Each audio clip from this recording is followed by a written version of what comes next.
Tell me, a few years ago there was, I think it was the Journal of Medical Ethics, dedicated an entire edition to the debate: should infanticide be? Is it moral? And I believe you wrote a paper in that staunchly opposing that view and saying it's not moral. And I remember at the time you posted on social media about this, and your comment, I think, was very enlightening, where you said, is anyone else concerned about the fact we're even having this debate in public? Do you think that this radical individualism is the driving cause of such a nonchalant public discussion of such a grave and obvious evil? Well, what I like about the work, for example, of Peter Singer or Michael Tooley, other defenders of infanticide, is its honesty and its integrity. Certainly, I think the position that they advocate, the moral correctness or moral rightness in some cases of killing killing newborn infants, not just unborn babies, but newborn babies. I think it's a hideous position from a moral point of view, and I'll oppose it and fight it in the public square with every breath in my body, every amount of energy I've got. And yet, at least they are consistent and they're not science deniers. Singer is right, and I agree with him when he says that the very considerations and principles that justify abortion, if any do, equally justify infanticide. Yes. He's 100% right about that. The difference between us is that he thinks that abortion and infanticide are justified, and I think both are unjustified. But we both got consistent positions as against the vast majority of people who call themselves pro-choice, who want to have it both ways, who want to be against infanticide, but in favor of abortion.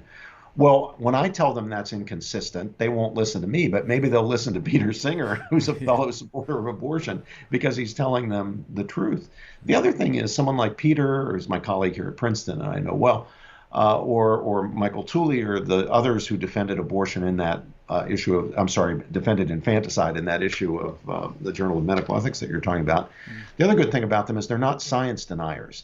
They don't falsely claim, as so many pro-abortion people do, that we don't know when life begins, or we don't know when the life of a new human being begins, or there's some great mystery of science or metaphysics about whether a human fetus is in fact a human being. All of these people, beginning with Peter Singer, will tell you we certainly do know that the developing human fetus is a human being, as much a human being as a 2-year-old or a 19-year-old or a 90-year-old. The only question is, does that human being have dignity and a right to life? Either all human beings do, that's my position, that's your position, which means that we should be making sure we have the mantle of legal protection around every single member of the human family from conception to death, or some human beings have dignity and others don't. That's Peter's position. Now, what could give some human beings dignity and others not? Well, Peter has the argument that some are persons and some are not yet persons, or are no longer persons, or aren't, never will be, never were persons, the congenitally, severely, cognitively disabled, for example. He does not believe in the principle of equal dignity or the principle of human rights. He'd be the first to tell you that. I do. Yes. But as profound as our disagreement is on that, we agree on the science. We agree on the point that so many pro-choice people want to hide or deny.